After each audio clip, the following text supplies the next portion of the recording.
Hi, everyone. Welcome back for a coffee conversation here on the Wealth Cafe. And I am joined today by the incredible Bethany of Bethany Works Design Agency. And she is also one of the co-authors in Rise and Find. And she has an incredible chapter. She is chapter 12. But before we hop into our conversation today, I want to give you a little bit of background. So, Bethany is a former teacher and TEDx speaker. She is the founder of Bethany Works, which is a strategic design studio, and she is the host of the Unbreakable Brands podcast. It's an incredible listen. You have to tune in. Her mission as a brand strategist and web designer is centered around helping women-led businesses be seen and get the visibility that they deserve. With a master's of arts in teaching and a bachelor's of fine arts and a background in design, photography, and film studies, she brings a unique blend of psychology-backed storytelling to building brands. She also recently became a published author, Rise and Find, and she is also working on book number two, which we are going to dig into a little bit today. And then when she is not doing all of these fabulous things through her business, you can find her doing some yoga at home, going camping with the dogs, which are so cute, and watching and binging the latest Below Deck episode. Bethany, I'm so happy to have you here. Thank you. Thank you for having me. So let's start with Rise and Find. So Yes. for your chapter, I love the title that you have. So I'm just going to read it out for everyone to hear. So, what balloonist, blue skirts, and your brand have in common? Yes. Break it down for us. So the start of the chapter, I just go into an experience talking with a lot of balloonists in a hot tub, which is like just a very memorable scene for me, and it brings people into the story. So that's where the balloonists come in, and essentially all of the balloonists were talking about how they felt like it was such a saturated market, and it was so hard for them to stand out and make money and all of those things. And I'm sitting there, the only non-balloonist in this hot tub, thinking like, you know, this feels like the most niche possible type of job, and they're saying it's saturated. So like, what an interesting feeling when this isn't like the field of law or something where it might make a little more sense. I'm like, this is like, but how many balloonists could there possibly be? you know You're like, am I sitting and with every single one of them right now? Like, how yeah, many more of there are exactly. you? I'm like this. But that feeling is so common for so many entrepreneurs and business owners to feel like they can't stand out, or that phrase of like, oh, it's so saturated. Um, and that's what I do within my business, is make sure that women can stand out and can find visibility. And it's truly about focusing on the brand rather than the business. And I think that's where people get those things, like they put them out of order in terms of priority, and really the brand is the priority. So that's where the balloonists come in, and then the blue skirt portion is where I weave in my story of like why I care so much about visibility, why I care so much about balloonists being seen, and people who have businesses being seen. um, and so that's how like those things tie in with the brand. And you have such an incredible story, right? With everything that you have overcome and the inspiration, if I can say that you are, especially to so many women, all of the women that you empower through the brands that you and businesses that you help them build. Let's talk a little bit, to whatever extent you're comfortable, about your childhood and your time in those nice long blue skirts. Yeah.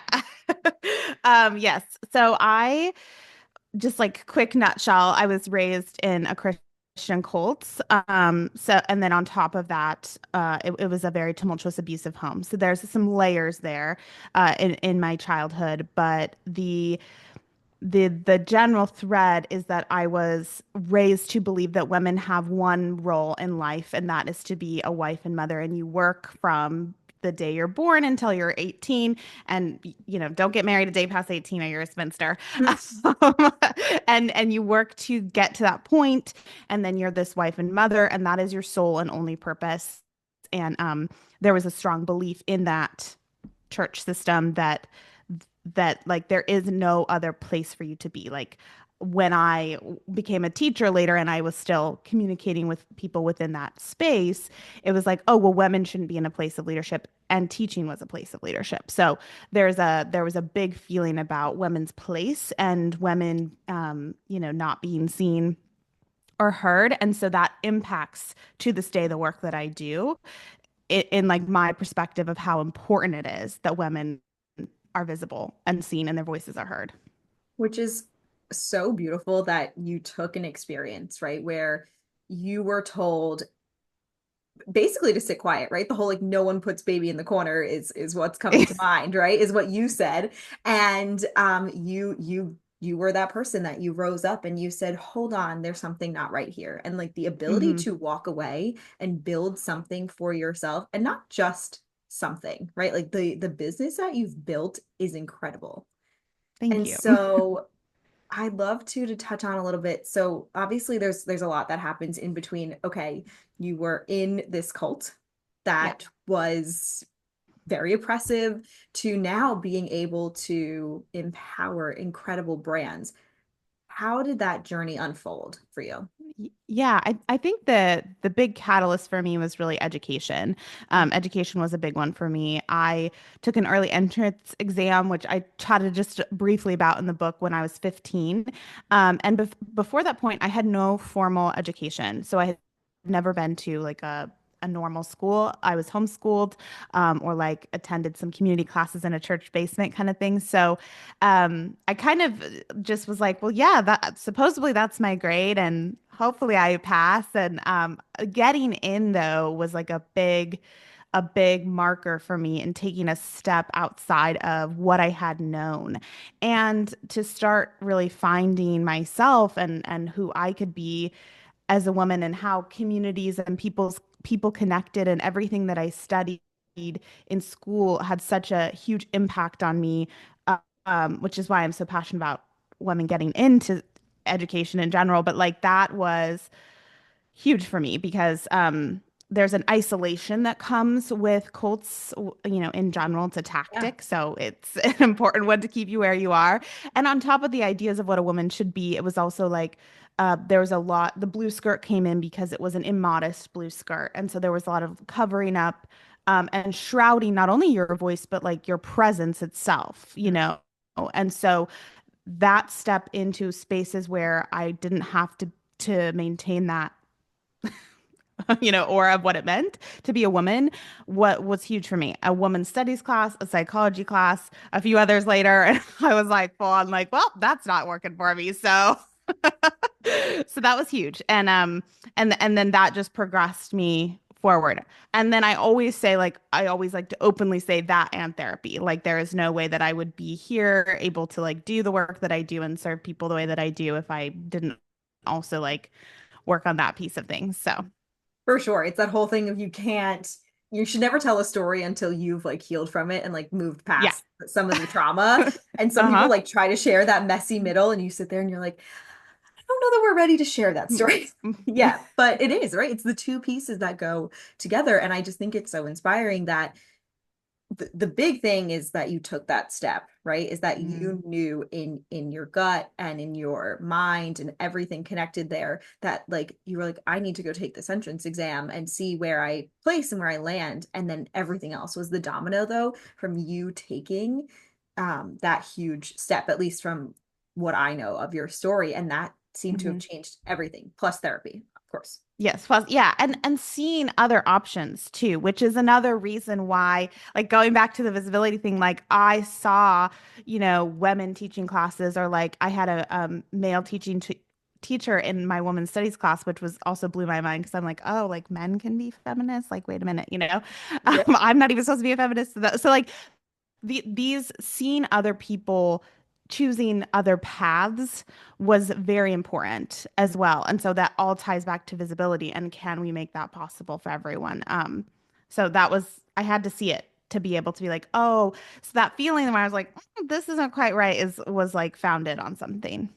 Which is a beautiful, there's two parts of that I want to break down, right? Like the first is that you had somebody that inspired you. So now through all of the work that you're doing through the book, your next book, through the business that you're building, the businesses that you're helping, is that you're going to be able to be that inspiration to somebody else. And it's not always visible to us, but and I hope people tell you all the time, like how inspiring your story is. So that way they can also take the leap in whatever their life is. And to take that step is that someone modeled this for you. So now you get to be the model for someone else. And that's just beautiful.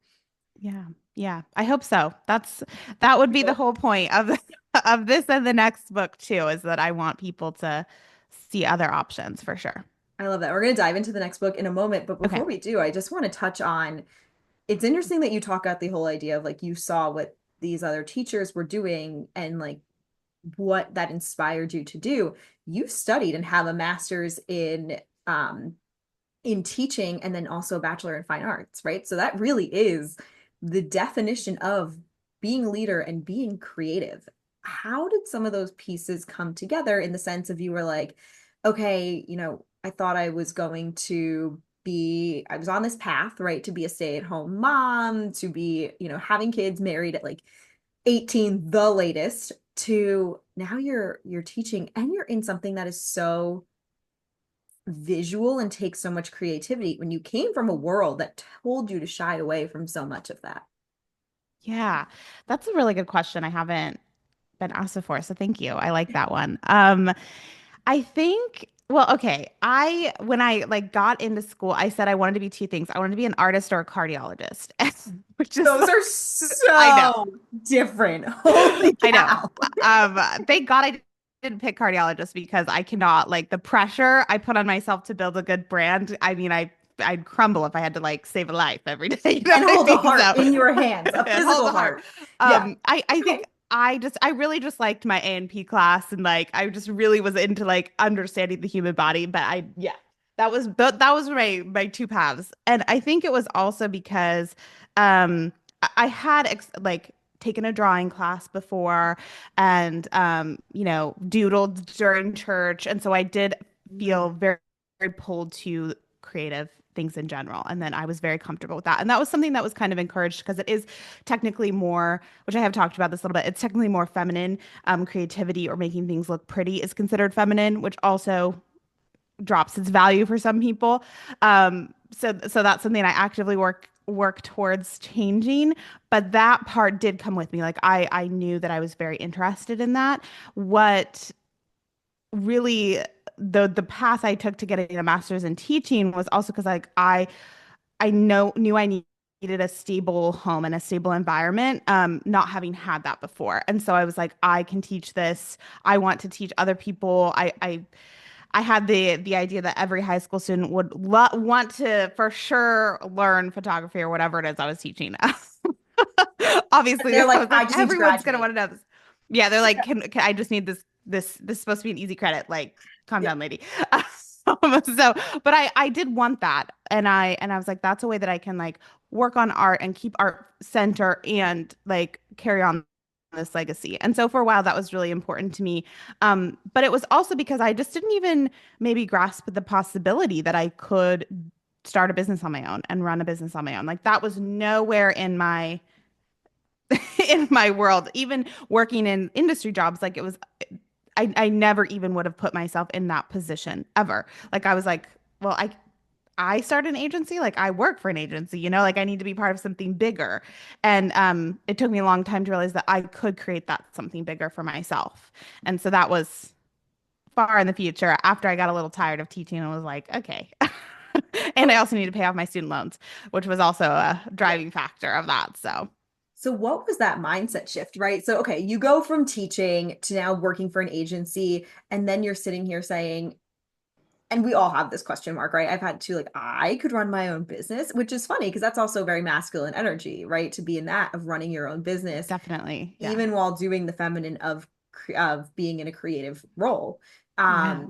What was kind of the bridge that happened where you were like, I can do this and I can go and run my own show? Yeah, Literally, like the podcast. literally.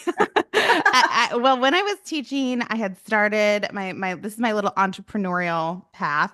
I had started a blog on the side with my partner at the time, now husband, blogging about paying off our debt and our student loans. Mm. And while I was doing that, I got into this personal finance space, and We it's a love to very hear it. welcoming space. And people saw my writing and saw like, my creative work on my website. They liked my website, and they're like, "Oh, you teach graphic design. Like, could you design a logo for me? Could you do this for me?" And so I started doing these odd things as a side hustle to like, make a little more money because teaching's still teaching. And that's like a year of that later, I was like, I'm making like a decent amount of side income here. Like, I think I can do this. And I think I could make money online, which was also like a strange concept for me, being in that weird like age range of we had dial up initially. And obviously there was a lot of isolation with how I was raised too. So there's a period of time we didn't even have TV in the house. And so this Mm, idea of like I could make money online was not like today. It's like everyone knows that and does that. yeah. But like then it was like, wait, I could do this. Like, and then so that just grew. And then in 2018, I was like, I want to take this seriously. I want to, and again, I saw other people doing this in the personal finance space and online. I was like, I want to start my own business and do it this way. So I took it seriously in 2018 and I said, I'm going to replace my teacher paycheck. Mm, And I did. And by 2019, I quit teaching. We also moved states that year. It was a big year. And then I took my business full time. And so my path was really, again, seeing someone else do it, being like, oh, this is a possibility for me, and then putting myself there. And then I will add to that, and I've shared about this before, but something that was super important at each stage was embodying and embracing my title. So like before I was just side hustling, right? And yeah. then I was like, oh, now I'm freelancing. And then I was had a small business, and then I had a business, and then I was the CEO of my agency. And so every time I shifted my title, and even before maybe I thought I was ready, Mm. my everything followed. And so that was a big thing to do just in terms of mindset for me too. That is so important is stepping out of an old identity too, right? Of stepping away from like, all right, I'm no longer in this cult. I'm no longer this person. And having to shed a lot of those old ways is hard. And then it's another thing to then step into, okay, now this is who I am and this is who I show up as, is the person who this, is the person who that. And it's funny with social media, we see it looks like that happens overnight because we can see someone's journey and someone is probably, coming into the middle of your journey and thinking, wow, this is so incredible. And you're like, if only you knew where I started, which is why I love to highlight these stories so people can see like we all have a start, a middle, and very, very far into the future, we all have an end. Not that's not Hmm. today's topic, but to have that sequence of events and everything kind of happens for these reasons to click into place. Yeah. Yeah, exactly. And that like it's like this, right? Like Yeah. people who aren't watching, like my hands moving around because like nothing's linear. And there was so much bouncing around in every part of that story. But yeah, I always like, and I always think even for myself, like I didn't have a splashy headline of like revenue goals were very important to me in my business. And like I wasn't someone in 2020, because right, I took a full time in 2019. And in 2020, people were popping off in the online world because of Yeah. everything that was happening. And there were headlines of like, I made 300K in 6 months. And I was like, why is that not my headline? Because that was definitely not Mhm. my headline. And I struggled with that quite a bit of like, the comparison piece, but also the like, oh my gosh, they just did that like overnight in 6 months. But like that's just a headline. And there's probably like 10 years that went to that moment. And so I think that was an important reframe for myself on my own path too, of like, okay, but there's all this stuff that happened before for that person too.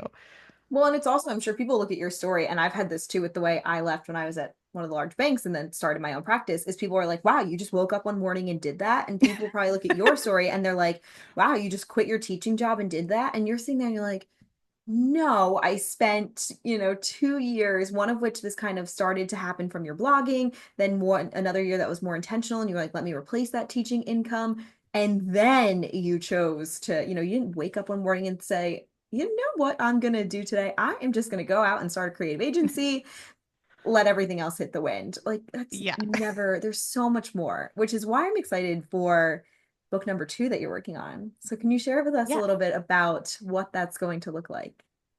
Yeah, so I've been working on book number two since before I even met you. But I It's been evolving the whole and time. it's a journey. It's a journey to write a full book. So I have been working on my memoir for a while, my coming of age story, and it's really highlighting the intersection of faith, family, and fanaticism. And so there's like very interesting through lines of my story between all three of those things. And I will be talking about the cult, of course, which people are very interested in. Oh There's yeah, it's quite a very following. trendy. People And love I it. think they love it. They love it. But also, there's a lot of people right now who are deconstructing because there were massive movements in the 90s for evangelicals and Protestants and all of these different sects that weren't even necessarily like cults, like extreme. But there was a lot of harm that came from a lot of the major teachings around purity culture, for example. And so I think though there will be a lot of folks who identify with that and who like feel those echoes of indoctrination as they're starting to come into themselves a little bit more in their like second half of life. I'm like, dang. You're like, all But right, that yeah, one hurts. y- yes, it does. But that's what this is about, is that, and then also the interesting dynamic within my own family, because I think that's something a lot of people can relate to. There's so much nuance to a family system and family structure that's dictated by a cult or religion, but then also by the individuals who are in it. So that's a through line. So I'm really excited to have this out in the world, but it is talking about all of those pieces together. And then where I took it from there, basically. Which everyone wants obviously to know about the cult piece, right? I think Yeah. that Yes. is our fixation as a culture. We all watch, the Mormon Mom Talk or whatever Yes. it might be. Like we all follow along, or the Duggars. And but I think what's really important beyond that is, okay, we have people like yourselves who leave these worlds. What happens, right? Like what happens Hmm. next? And so I think we're so hyper fixated on the one part, but I'm like, we need to know the stories of, okay, what did you do with your life post? And so that's why I'm Hmm. so excited for this. And also too, just the way that this is going to inspire so many other people. Thanks. Yeah, and I think too, like the step out, and obviously I simplified it here to like education being a catalyst, but there are so many important moments in my story that I think could relate with a lot of people and inspire them along their path too.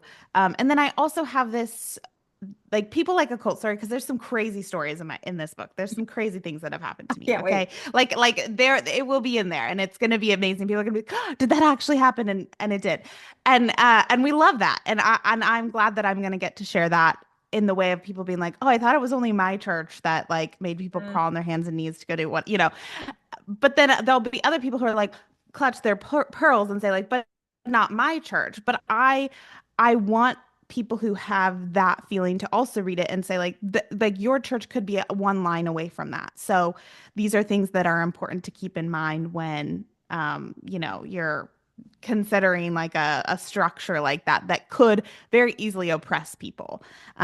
So I think that I hopefully that will be a piece that comes out of it too. That's incredible. And you brought up a point too that is the people who have also gone through a cult and Yeah, come out on the other side, for them to read that as well, to know that they're not alone in that situation or whatever it is they went through, no matter how long they were in it or no matter to what extent. I'm sure there's plenty of different extremes when it comes to, how intense or the restrictions that come with of course. any Yeah. cult, but to know that people aren't alone in this situation.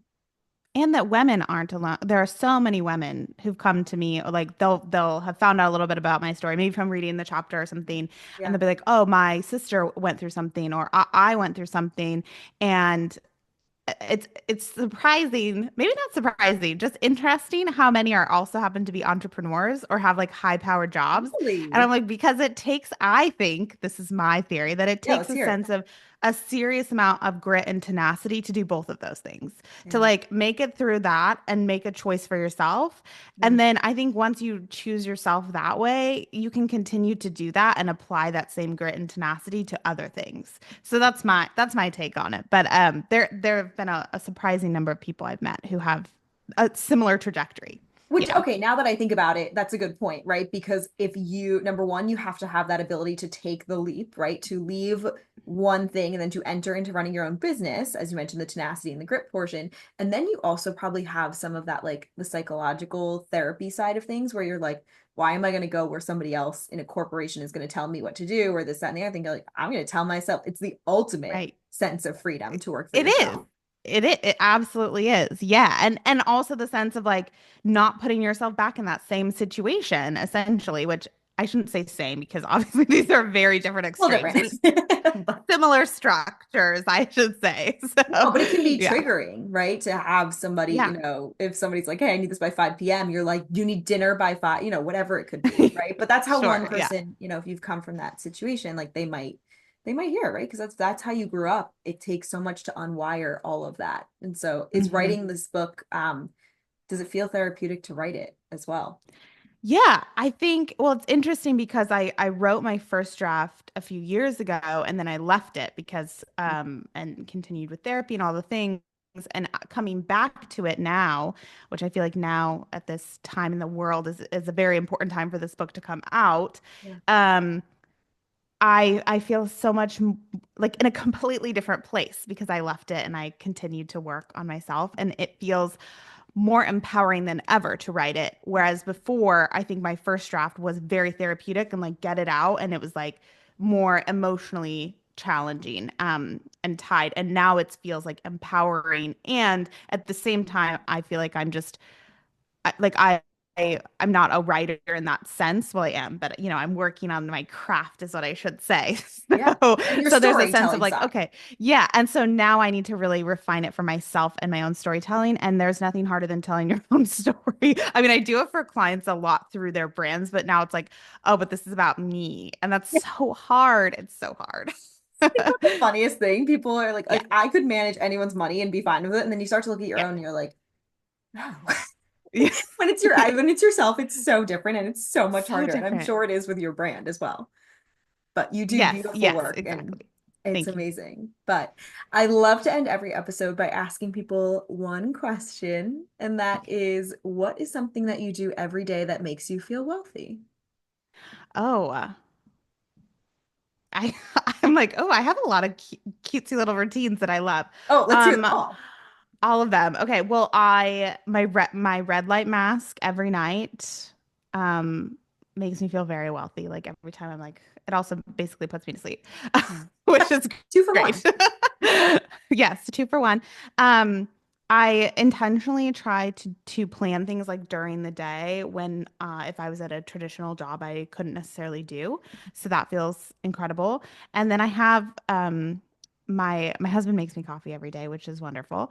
And we have like a very fancy coffee process, like pressed espresso from an Italian machine with like freshly roasted beans. So that always makes me feel like very, you know, wealthy with my little cup.